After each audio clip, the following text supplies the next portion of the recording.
Eu quero hoje pregar uma segunda mensagem sobre a temática da semana passada. Semana passada a gente falou aqui sobre maturidade. Esse é o ano da maturidade. É um ano de crescimento? Mas é um ano da maturidade. Não adianta uma igreja crescer com gente imatura. Não adianta uma igreja crescer com gente que não sabe o que é viver o Evangelho. Então, a gente na semana passada falou sobre maturidade dentro de uma perspectiva. E o dia de hoje, nós queremos falar também sobre maturidade dentro de uma outra perspectiva. Qual é o título do sermão de hoje? O título do sermão de hoje é Sinais de Maturidade. Sinais de maturidade. Eu quero que você hoje pense assim: os sinais de maturidade estão na minha vida? Os sinais de maturidade cristã estão na minha vida? Ou eu estou sendo, de alguma maneira, ainda imaturo espiritualmente, imaturo como cristão? Irmãos, você sabe qual o percentual da população que o IBGE diz que é evangélico? Você sabe qual é? 25%. 25%. Se 25% da população é evangélica, significa que se cada um de nós influenciasse mais 3, a gente ganhava a nação. Você está entendendo isso? Se cada um de nós mudasse a história de 3 pessoas, nós mudaríamos a nação. Só que a nação, ela não está melhorando, ela está mais corrupta, mais bandida, mais esquisita, mais complicada. Nós temos 25% da população e não melhorou assim, nesse percentual, a condição da violência, da corrupção, da maldade, da injustiça no nosso país. Por quê? Por quê? Porque tem um monte de gente que frequenta a igreja, mas é gente imatura, é gente que frequenta a igreja, mas não frequenta o céu, frequenta a igreja, mas não frequenta os atos de Deus, se batizou na água, mas não se batizou no Espírito, senta num culto, mas não senta diante do trono de Deus. Gente que lê um texto bíblico com os olhos, mas não lê com os olhos do coração. Gente que é seletivo: isso eu quero da Bíblia, isso eu não quero, isso é de Deus, isso não. Você é vencedor, é de Deus, você tem que largar o pecado, não, isso aqui acho que não. Você vai ter uma família feliz, aleluia, você tem que ter sexo só dentro do casamento, não, isso não, isso está ultrapassado. Enchei-vos do Espírito, isso é de Deus, mas não vos embriagueis com vinho, isso aí não, isso é besteira. Qual é o problema? Então a gente começa a ter um grupo de pessoas tolas em relação à palavra de Deus. Nós temos gigantes nos púlpitos, mas temos pigmeus na escritura, na palavra, no evangelho, nos dons, no carisma do Espírito Santo. Irmãos, isso é muito sério, muito sério. Eu queria pedir que todos que estão aqui estivessem nesse momento em espírito e em verdade, porque eu queria saber dos sinais de maturidade na sua vida. Eu queria que você respondesse. Você já viu as câmeras agora de novela, como é que está? Já viu como é que está agora de noticiário? Irmão, tem uma nova tecnologia, Full HD, sei lá como é que é o nome desse negócio. Irmãos, dá para ver cada pé de galinha, cada pé de pato, o pé de galinha em cima do pé de pato. Tinha um monte de gente que era bonita, já não está tão bonita. A televisão agora está complicada, acho que eles vão voltar. Eles vão voltar. Por quê? Porque você via aquela pessoa assim no telejornal, nossa, que plástica. Agora você fala assim, nossa. Por quê? Porque está revelando cada detalhe. É uma qualidade muito grande que tem agora essa nova tecnologia. Irmão, hoje, essa tecnologia do céu tem que estar sobre a sua vida. Você tem que ver a realidade, quem você é. Você tem que ver as rugas. você tem que ver os pés de galinha, você tem que ver os carrapatos, você tem que ver tudo na sua vida, você tem que ver cada detalhe, onde está faltando cabelo, onde tem cabelo demais, onde a sobrancelha está esquisita. Você vai ter que ver cada detalhe da sua fisionomia. Hoje você tem que enxergar quem você é. Amém? Pastor, qual o texto que a gente vai ler? Nós vamos ler vários textos no mesmo livro. Nós vamos ler o livro de Tiago. Mas eu não vou ler agora o livro inteiro. A cada ponto da mensagem eu vou ler uma passagem bíblica. Mas nós vamos nortear nossa mensagem no livro de Tiago. Agora, pastor, por que você quer ler no livro de Tiago? Deixa eu te explicar uma coisa. O livro de Tiago é um resumão da Bíblia, sabia disso? O livro de Tiago cita 22 livros da Bíblia. 22 livros da Bíblia. O livro de Tiago, ele é interessante, ele faz 15 alusões a ensinos diretos de Jesus do Sermão da Montanha. Tiago, ele pega e faz um resumão do resumão, porque o Sermão da Montanha é o resumo da Bíblia, é um resumão da Bíblia. Então só vou ler o Sermão da Montanha. Não, querido, o resumão não tem todos os detalhes. Mas Tiago, ele cita 15 palavras do Sermão da Montanha, ele cita 22 livros da Bíblia, pegando o Velho e o Novo Testamento. Tiago, ele pega toda a história bíblica e fala assim, aqui ó, olha a essência do que é ser um cristão maduro. Você sabe que Paulo falou aos Coríntios, né? Ó, tem coisas que eu queria falar para vocês, não vou falar, porque vocês são imaturos para ouvir. Lembra disso? O autor da carta aos Hebreus tem a mesma postura.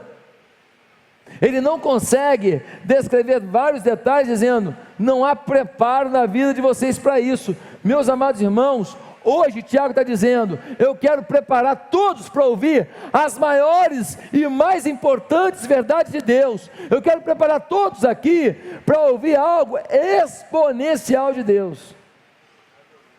Você está disposto? Então vamos lá.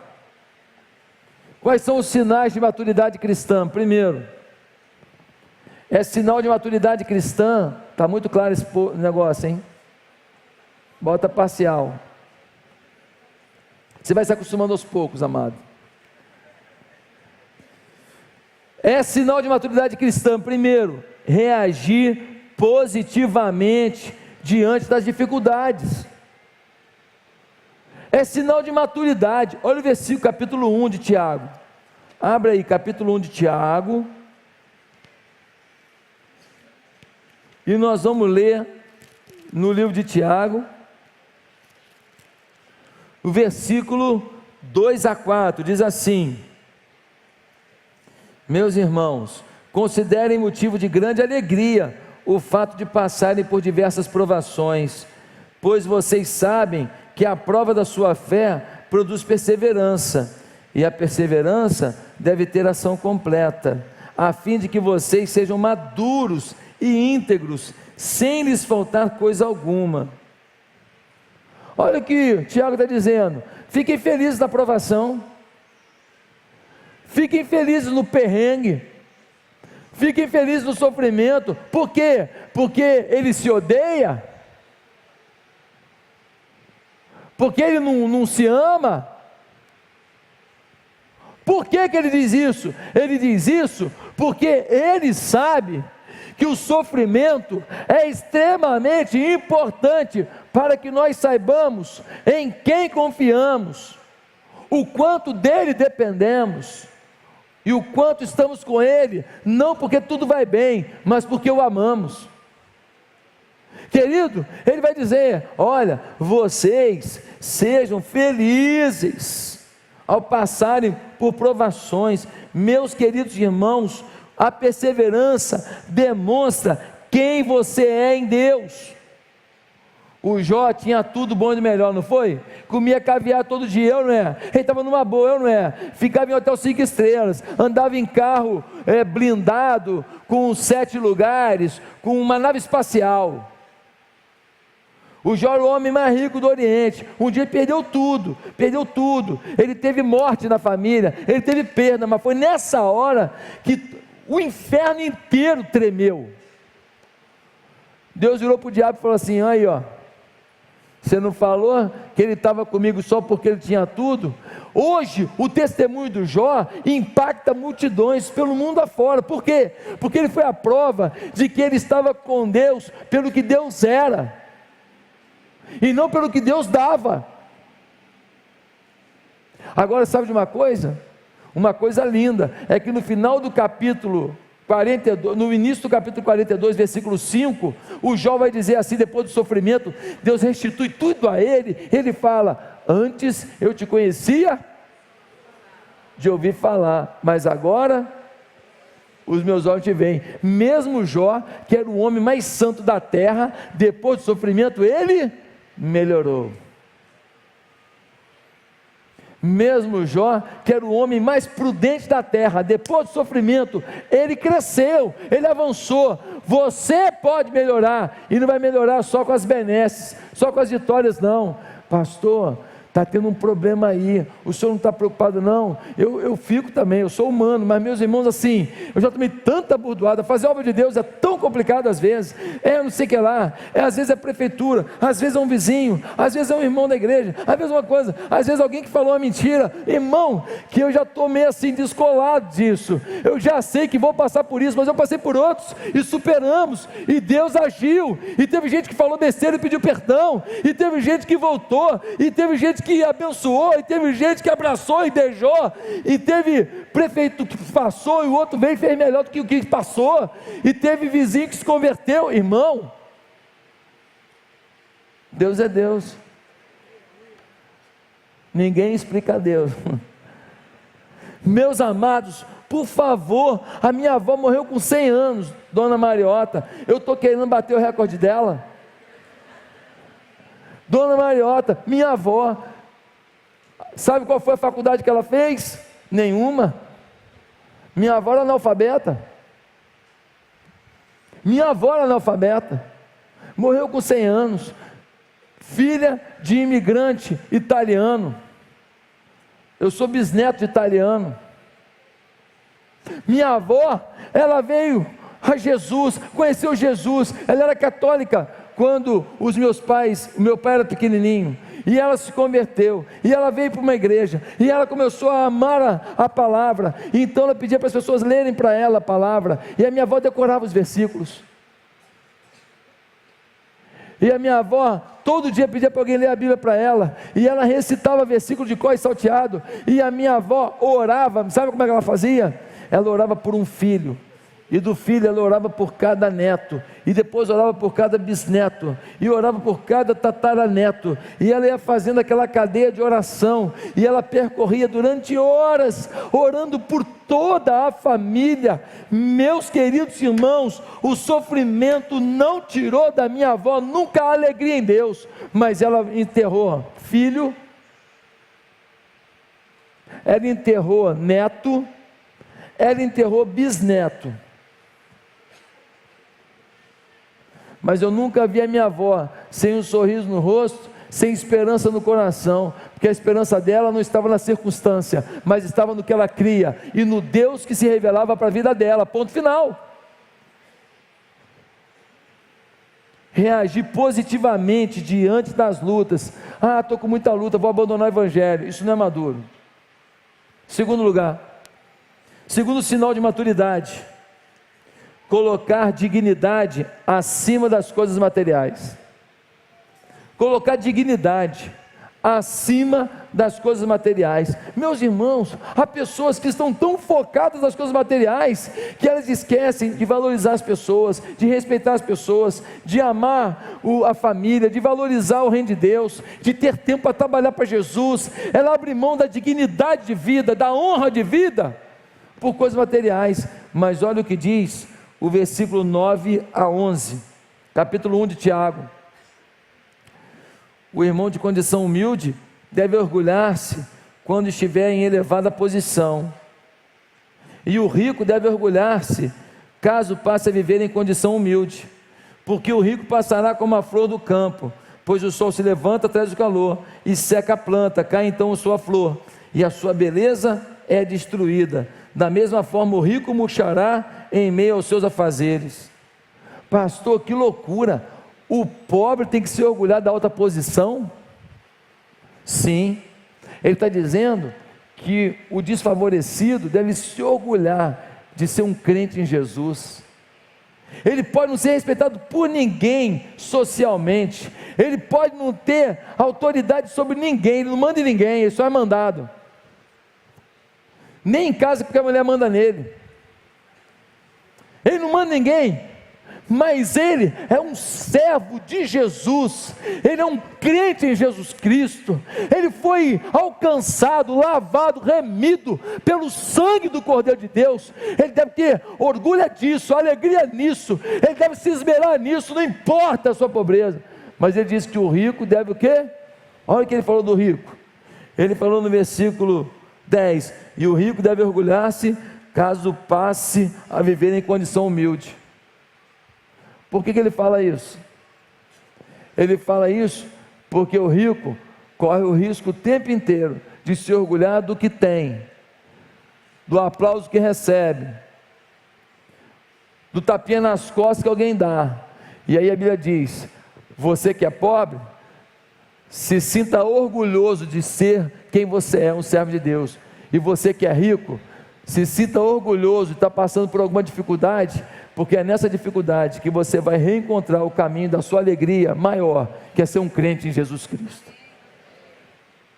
Cada um Deus trata de um jeito, cada um Deus percebe de um jeito, para ter um fim comum, que ambos tenham como maior alegria, não o que tem na conta bancária, não a roupa que vestem, mas terem um Deus sobre suas vidas.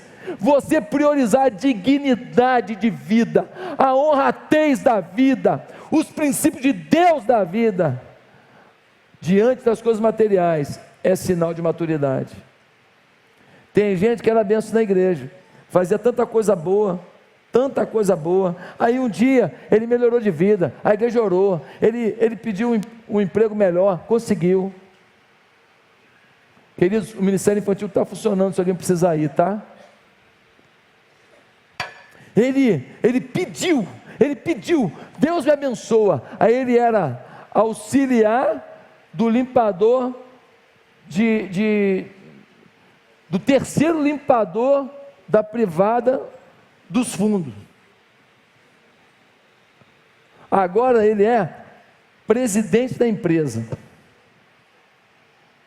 A carreira dele foi assim, meteórica. Aí sabe o que acontece? Ele não vem mais a culto. Ele não trabalha mais para Jesus, porque agora ele tem casa de praia. Ele mora no condomínio que tem piscina, que tem churrasqueira. Ele quer usufruir daquilo que o dinheiro lhe deu. Ele esquece que ele um dia estava lá, terceiro reserva da limpeza dos fundos da latrina. Deus o exaltou. Em vez de dar toda a honra a Deus, contar esse testemunho para todo mundo, o que ele faz? Ele se exalta. Ele não lidera mais célula. Tem gente que a empresa promove ele larga o ministério da igreja. Eu não entendo isso.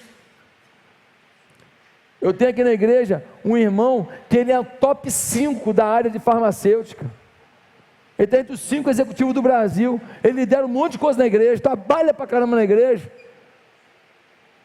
Eu tenho gente aqui na igreja que é dono de empresa com um monte de funcionário, mas muito funcionário, e o cara trabalha pra caramba, lidera a célula, se mata. Eu tenho aqui na igreja gente que faz parte de trabalho intenso, que você tem que se deslocar, porque ele precisa trabalhar num bairro e ir para outro. Ele não trabalha num lugar só, ele é um médico, ele tem que ir para tudo quanto é canto, ele é respeitado, e opera até tarde, e isso e aquilo, mas no dia da célula ele faz do jeito dele, e está lá liderando a célula. Eu não entendo, porque tem gente que é tão ocupado que não pode servir a Deus. Queridos irmãos, colocar dignidade acima dos bens materiais é o nosso grande desafio. É sinal de maturidade. Você tem uma vida honrada, bela, bonita e comprometida. Terceiro lugar, é sinal de maturidade cristã ter controle das reações. Tem gente que é muito bom nas ações. Quando ele planeja o que ele vai fazer, ele faz bonitinho. Que pessoa agradável, que tchutchuco, que pessoa legal, que pessoa tal. Meu irmão, mas suas reações são péssimas. Dá uma olhada no versículo 19. Tiago 1 diz assim: meus amados irmãos, tenham isso em mente, sejam todos prontos para o quê? Para ouvir, tardio para falar e tardio para irar-se. Pronto para ouvir, tardio para falar, tardio para se irar. Tem gente que não está pronto para ouvir e é rápido para se irar. É rápido para se irar, mas é muito rápido. E aí, irado é que ele fala. Ele é rápido para se irar e rápido para falar. Irmãos, é por causa disso que muita coisa acontece na nossa família. Tem muito casamento que acaba porque a pessoa não é capaz de ouvir o outro completar um raciocínio. Quando um está falando assim, tal, já sei o que você vai falar, já sei. No meio do raciocínio fala assim, mas você também, calma aí, deixa acabar, você terminou? Mais alguma coisa? Agora eu posso falar? Deixa eu falar a minha versão disso, deixa eu falar como eu vejo isso. Irmãos, é tão importante isso, tão importante, a gente saber ouvir, pronto para ouvir, tardio para falar, e mais tardio ainda para se irar. Pessoas que não sabem ouvir uma crítica, são pessoas que estão despreparadas para aperfeiçoamento. Ei, você não é a última Coca-Cola do deserto, meu filho. Você precisa de ajustes. As cobranças em cima de você são importantes para o seu crescimento. Ah não, não aceito ninguém falar comigo não. Irmãos, quanta defensiva. Pare com isso, você tem que crescer, é maturidade cristã, prontidão para ouvir. Queridos irmãos, um crente maduro tem domínio próprio, ele não se ira rapidinho não. Eu sempre dou um exemplo fácil. A pessoa que não tem domínio próprio, ele ganha uma cusparada na cara no meio de campo, e ele devolve um soco na cara do zagueiro. Mas quem tem domínio próprio, ele recebe uma cusparada no meio de campo, ele devolve um gol. Ah, me provocou? Beleza. Na próxima, pode vir, na próxima abre a perna. Ih, passou debaixo da sua perna, que pena, hein? Entrei com bola e tudo. Ai, goleiro, cavadinha, entrou, ai, foi mal.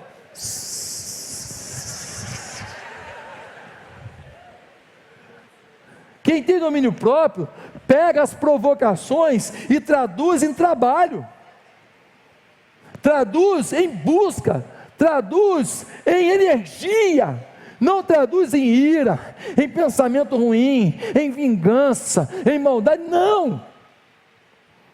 Será que você tem agido assim? Um dia desse, numa lista, lá o pessoal falando de igreja em célula e tal, aí um pessoal que não sabe nada do que é visão celular, falando as bobagens e tal. Você acha que eu vou entrar nessa lista e ficar, vocês não sabem o que eu estou falando? É ruim,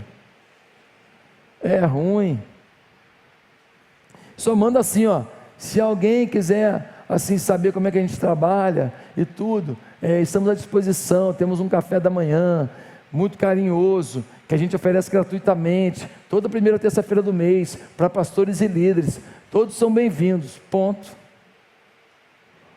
Irmãos, Neemias nos ensinou isso, ele falou, Sambalate, Tobias, vocês querem parar a obra da reconstrução dos muros? Eu não vou parar, eu tenho que fazer, eu não vou parar uma obra linda para ouvir vocês, querido, você tem que saber a hora de parar. Nós precisamos entender como agir. Pastor, mas estou falando muita mentira de mim e tudo. Querido, a questão não é o que dizem, é quem está falando. Se quem está falando não tem juízo, não tem credibilidade, você vai perder sua paz. Irmão, se eu fosse perder minha paz cada vez que uma pessoa desajuizada falou uma besteira, irmão, eu estava no Pinel. Tem Pinel ainda? Tem? Tem a vaga lá para mim? Irmão, eu estava no Pinel, porque, querido, as pessoas falam na hora da sua raiva, do seu pensamento, o que vem na cabeça. O que vem na cabeça é mais ou menos que nem um animal. Ele vai comendo e depois ele solta tudo que ele recebeu. Só que ele solta de um jeito ruim, fedido. Tudo que eles recebem, depois vira algo fedido. É assim, tem gente que é assim. Ele solta pela boca coisas horríveis, fédidas, tenebrosas. Depois pode se arrepender. E se arrepender? Se você não se irou, a reconstrução do seu casamento, a reconstrução da sua amizade, pode acontecer. Mas se você rebater na mesma proporção, pronto, rachou esse negócio. Queridos, será que nós temos sido pessoas que realmente têm controle das reações? Como é que é a sua reação na igreja? Lembra de Jesus? Crucificando Jesus, apanhou a beça, uma coroa de espinho na cabeça. O que ele falou? Pai, perdoa-lhes, porque não sabem o que fazem. Jesus preferiu dar perdão, mas ele podia falar assim: Pai, olha só, eu vou ressuscitar depois para salvar todo mundo, mas esses aqui, fulmina agora. Se sou eu mandava uma dessa talvez, e você? Imagina, ele apanhou demais, ele foi surrado, ele foi humilhado, tomou tapa na cara, ele foi espancado, suas costas totalmente estragadas, cortadas ao fio de couro,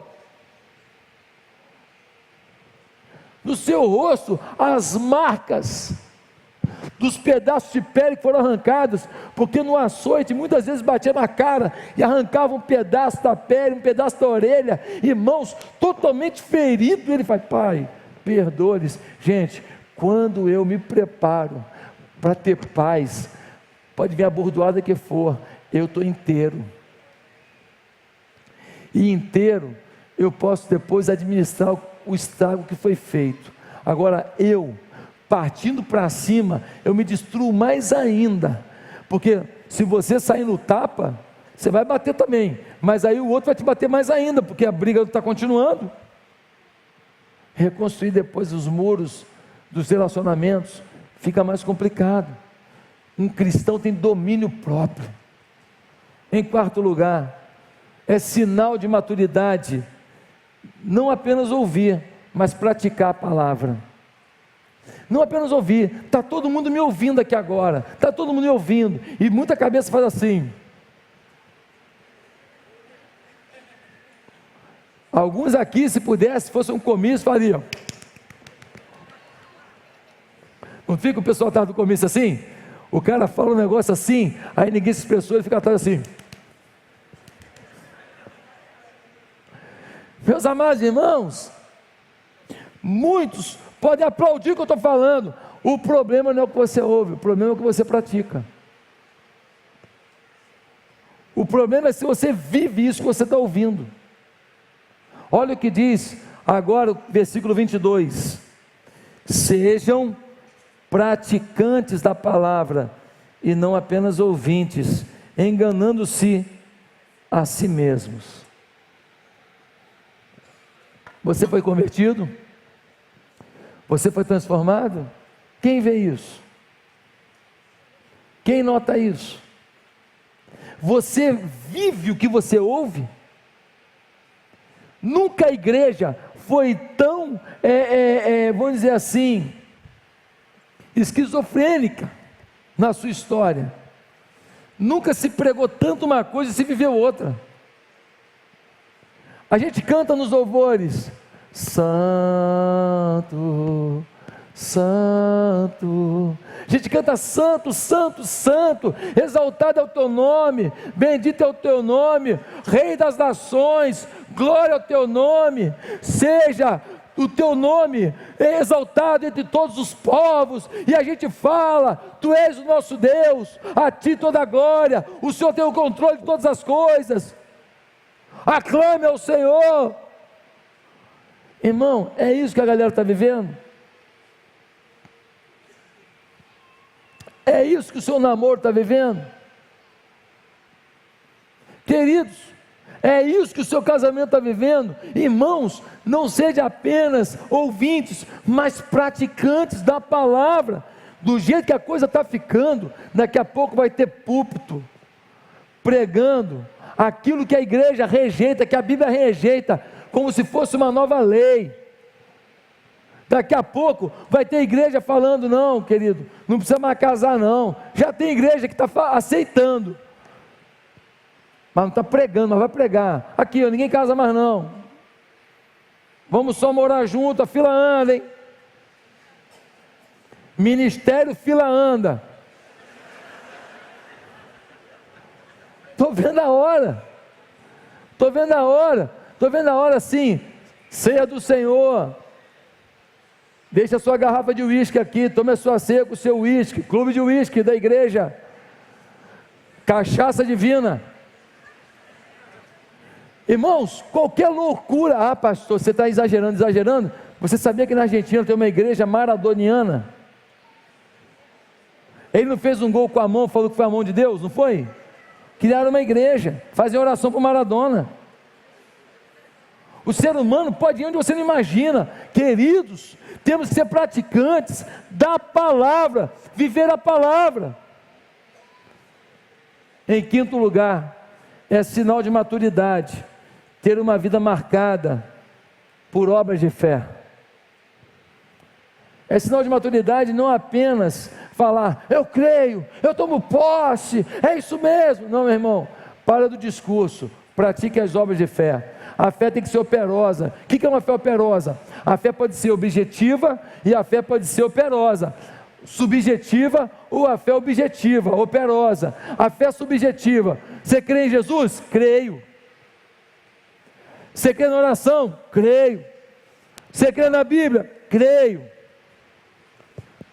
Tem uma luzinha que acende se você está falando a verdade ou não? Não tem. Você está dizendo, eu tenho que acreditar. Agora a fé objetiva. Você crê na Bíblia? Creio. Quanto de Bíblia você leu por dia essa semana? Você crê na oração? Creio. Fé subjetiva. Agora a fé objetiva. Quanto de tempo você depositou diante de Deus em oração essa semana? Você crê que nós temos que amar as pessoas? Sim. Todos? Sim. Atrás de quem você foi na sua célula, que está afastado da igreja, mesmo que seja uma pessoa difícil, atrás de quem você foi com muito amor, dizendo, nós amamos você, atrás de quem você foi visitar no hospital, quem você foi visitar numa casa para falar, nossa igreja ama você, eu estou aqui em nome do pastor Josué, em nome dos pastores da igreja, eu estou aqui em nome de toda a igreja para dizer que nós amamos você. Ah, mas o pastor Josué que eu queria aqui, o pastor Josué, pode ter certeza, dormindo ele não está. Ele está trabalhando também, mas eu sou a igreja, eu estou aqui representando o ministério da igreja, o nosso pastor, te dando um abraço, porque nós amamos você. Fé operosa. Olha o que vai dizer esse versículo do capítulo 2, versículo 14 a 17. Diz assim: de que adianta, meus irmãos, alguém dizer que tem fé se não tem obras? Acaso a fé pode salvá-lo? Se um irmão ou irmã estiver necessitando de roupas e do alimento de cada dia, e um de vocês lhe disser, vá em paz, aqueça-se e alimente-se até satisfazer-se, sem porém lhe dar nada, de que adianta isso? Assim também, a fé por si só, se não for acompanhada de obras, está morta. A nossa igreja tem que levar comida para quem está com fome, tem que levar carinho para quem foi abandonado, tem que levar esperança para quem desacreditou. Nós temos que zerar criança na rua do Rio de Janeiro. Não falo Rio de Janeiro só a cidade não, todo grande Rio de Janeiro, toda a região metropolitana.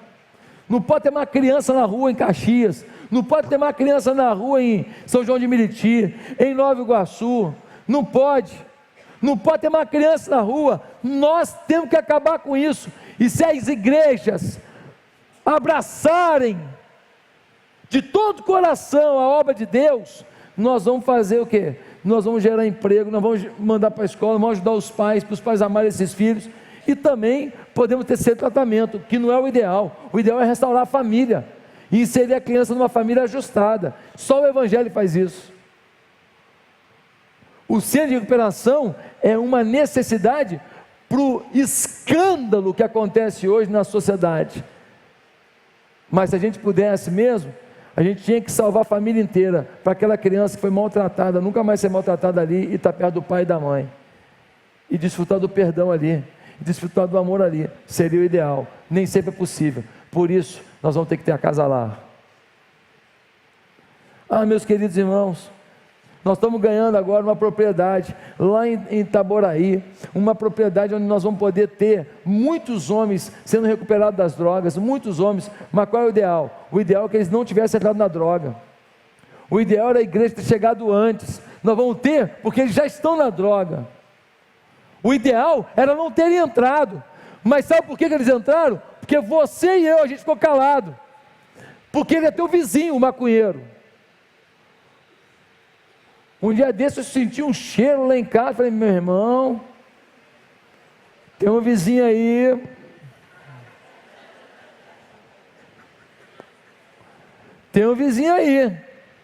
eu não sei se era do meu prédio, do prédio do lado, eu não sei, mas tinha alguém queimando um mato esquisito, tinha alguém, aquele cheiro não é um cheiro normal, não é cheiro de mato que eu conheço, cheiro de mato normal, eu conheço. Lá em Marechal Hermes, toda vez que tinha um matinho, botava fogo, era normal, queimada. Meus amados, por favor, nós podemos mudar isso, é sinal de maturidade, tem uma vida marcada por obras de fé, mas é sinal de maturidade também, meus irmãos, é sinal de maturidade. Definir procedimentos claros, para uma vida santa e exemplar. Você tem que definir como é que você vai ser santo. Pastor, eu tenho que definir ser santo. Não, você tem que definir como que você vai conseguir isso. Vou repetir, hein? Pastor, eu tenho que definir que vou ser santo. Mais que isso, você tem que definir como você vai chegar lá. Dá uma olhada no texto de capítulo 4 de Tiago, versículo 4 e versículo 7. Adúlteros, vocês não sabem que a amizade com o mundo é inimizade com Deus? Quem quer ser amigo do mundo faz-se inimigo de Deus. Versículo 7. Portanto, submetam-se a Deus, resistam ao diabo e ele fugirá de vós. Resistam ao diabo, irmão, resistir ao diabo. Eu só consigo resistir a alguma coisa que eu estou preparado para resistir. Eu só consigo resistir quando eu me coloco numa posição de resistência. Se eu estiver num cabo de guerra, eu estiver assim, vou me puxar facilmente. Mas se eu estiver numa posição, estiver com a minha perna travada, segurando o cabo de guerra, eu tenho mais chance de não ser puxado para um lugar que eu não quero ir. Como é que você vai vencer a pornografia? Como? Como é que você vai vencer a sua tendência adúltera? Como é que você vai vencer a sua mentira? Você é mentiroso. Você mente, você tira onda o tempo inteiro. Tem gente que conta vantagem o tempo inteiro, você sabe que é mentira, você vê, não é isso. Como é que você vai vencer a sua vaidade? Como é que você vai vencer o seu ódio de alguém? Pastor, me dá uma sugestão, me dá um exemplo. Se você tem problema com pornografia, faz o seguinte: tira a internet da sua casa, bota o seu computador na sala, Faz de um jeito que não tenha mais como você ver pornografia. O seu problema é o quê? Aí uma amante, você liga para ela hoje e fala aqui, ó, acabou, tomei uma decisão com Deus, eu nunca mais vou mexer com isso.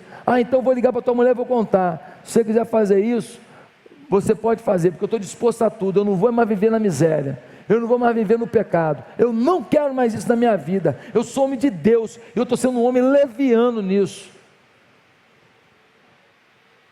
Tem que ser macho. Se você é frouxo, você não vai fazer. Tem que ser homem. Meu problema é o dinheiro, pastor, que todo lugar que eu vou, eu faço uma negociata. Irmão, você tem que sair de casa falando, eu vou chegar lá, o cara vai me propor isso.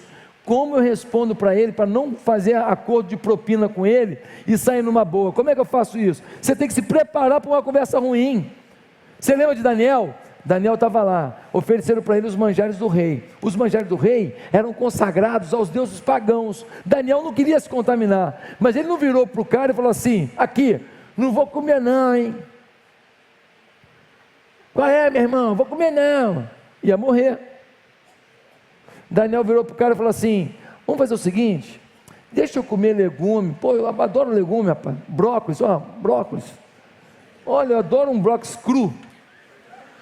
Olha, ó, berinjela, uma berinjela não, um maxixe cru, eu adoro isso. Aqui, faz o seguinte, deixa eu comer um pouquinho disso, se eu estiver forte e legal, você me deixa comendo isso, e eu não vou comer os manjares do rei. Se eu não estiver saudável, aí eu como essa comida aí, vamos fazer isso? E aí, dias depois, ele estava mais corado e mais forte, comendo essa alimentação. Ele não se indispôs não, irmão. Tem que ter habilidade.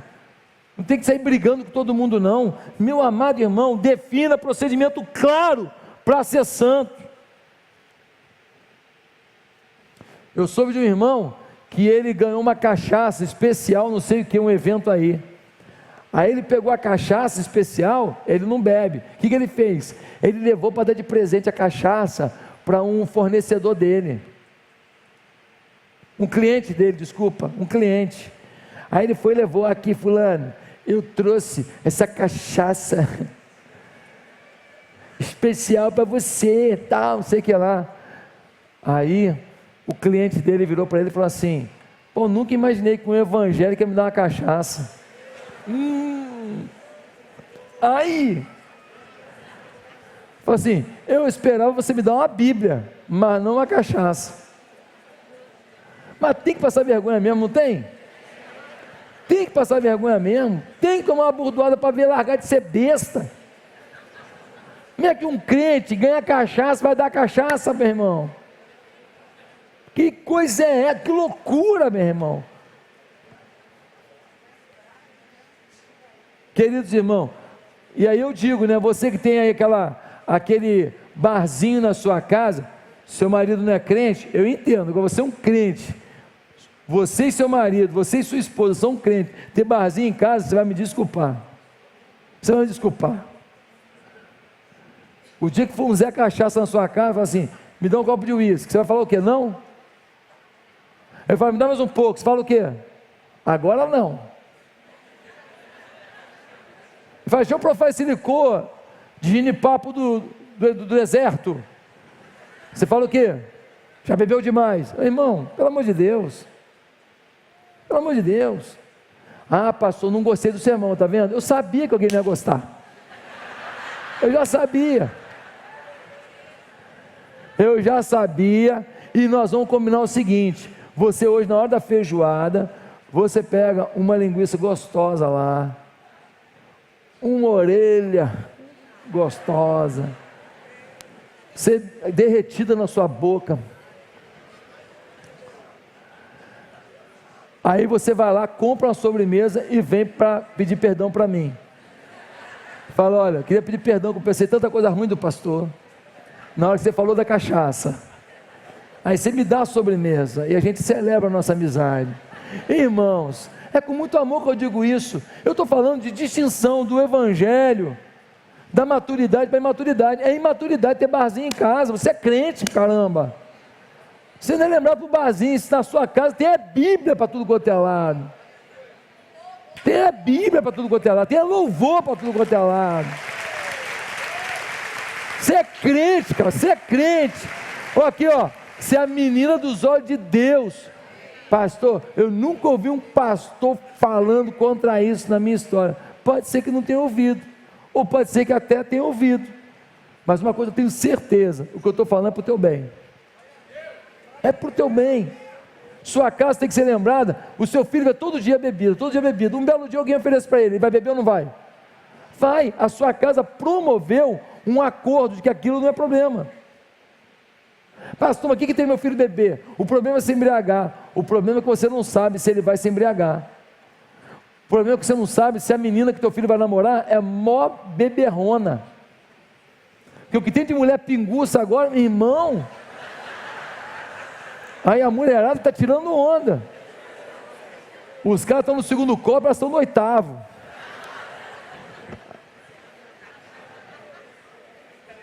Tá ruim o negócio, hein? Tá uma bebeção danada.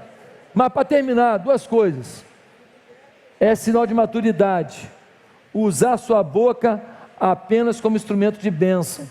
Capítulo 4, versículo 11, nós lemos: irmão, não fale mal uns dos outros. Quem fala contra o seu irmão ou julga o seu irmão, fala contra a lei e a julga. Quando você julga a lei, não a está cumprindo, mas está se colocando como juiz. Não é maduro falar mal dos outros, não é maduro julgar as pessoas, não é maduro sair daqui falando mal de mim porque eu falei da cachaça que você toma. Não é maduro. Você ouve e ora. Se Deus confirmar, você faz. Se Deus não confirmar, você continua, você vem para o culto, porque você vem para o culto por causa de Deus, e você sabe que eu estou falando por amor. Eu acredito nisso. Se você não acredita ainda, um dia você vai acreditar, eu espero.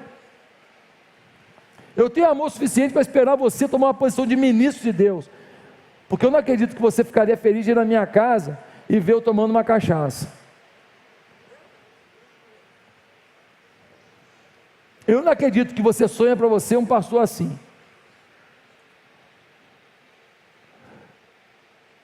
Meus amados irmãos, Deus está nos chamando para ganhar a cidade, mas a gente vai ganhar a cidade com maturidade, gente transformada, gente completamente detonada nos seus pecados e completamente ajustada na sua fé. Queridos irmãos, olha o que diz o texto: não fala mal não, não fala mal não. Eu soube do marido, já contei isso aqui na igreja, que falou para a mulher: fala tudo que você pensa de mim, que eu quero melhorar. Ela falou: pode falar mesmo? Ele falou: pode. Fala mesmo, estou aberto, eu quero melhorar, pode falar tudo. Pela segunda vez ela disse: tem certeza? Ele falou: pode falar, eu estou preparado, eu sou maduro. 1h30 depois ela parou.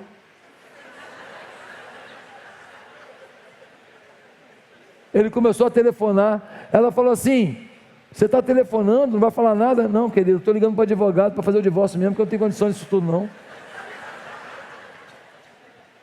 Irmãos, não falem mal. Tem mulher que fala tão mal do seu marido que o cara não consegue melhorar. Não elogia. Não elogiei nada, não elogiei nada. Ontem eu fiz à tarde, adivinha o que eu fiz ontem à tarde? Pipoca doce. De panela. Pipoca doce, eu fiz pipoca doce. Aí eu levei pipoca doce para a família inteira. Eu sou o maior pipoqueiro. Aí eu levei pipoca doce. Caramba, eu fiz uma coisa boa. Foi bom? Gostou da pipoca? Então me elogia naquilo que eu fiz de bom. Ah, mas você não lavou a panela depois. Não dá para acertar em tudo.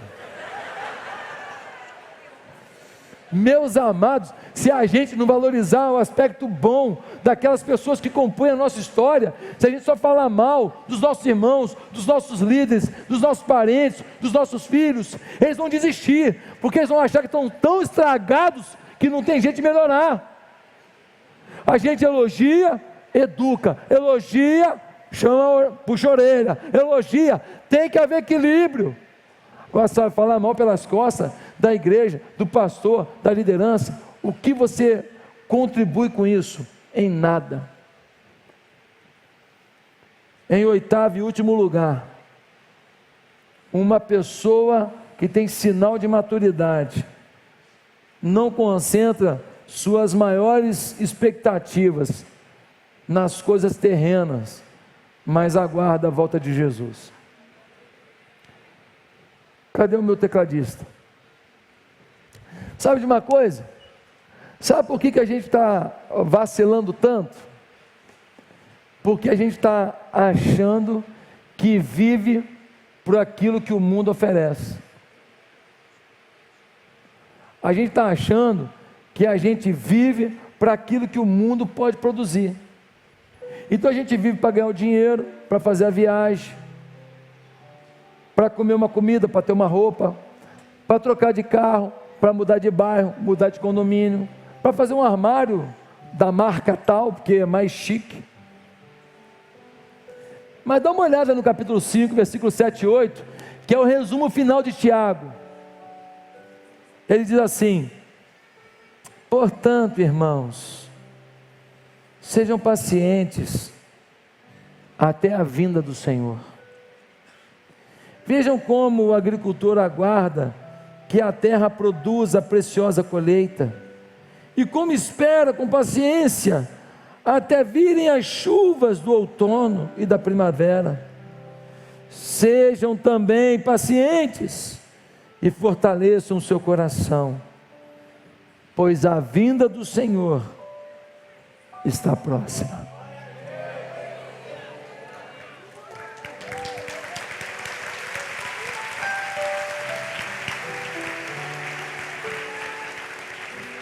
Quem aqui ainda espera a volta de Jesus? Será que a forma que a gente vive evidencia isso? Será que a forma que a gente vive mostra que a gente aguarda a volta de Jesus? Porque quando Ele voltar, Ele vai perguntar o que você fez com a vida que Ele te deu.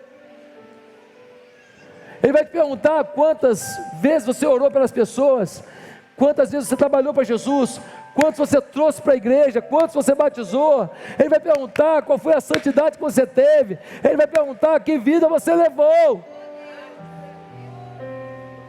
Quantos aqui estão se preparando para uma coisa que há 2000 anos foi dito, está próximo? Imagina 2000 anos depois. Estava próximo há 2000 anos atrás. Imagina hoje. Jesus vai voltar. E quando Ele voltar, Ele vai querer saber qual é a essência da sua vida. Meus irmãos, não dá para brincar mais com isso. Não dá para viver de qualquer maneira. Eu fui convertido. Eu nunca vou largar Jesus. E eu nunca vou largar meu ministério. E não tem decepção de homem que me arranque da visão de que essa igreja vai alcançar as nações. Eu sei em quem tenho crido. E você? E você? Deus colocou uma unção sobre um pastor? Não, sobre um corpo. A unção de Deus está nessa igreja. Deus declarou que nesse lugar Ele quer inaugurar um avivamento para as nações. Ele declarou, Ele falou comigo, falou com você, mas você tem que tomar posse disso hoje e buscar maturidade. Por isso, repense a sua vida e viva com maturidade, em nome de Jesus.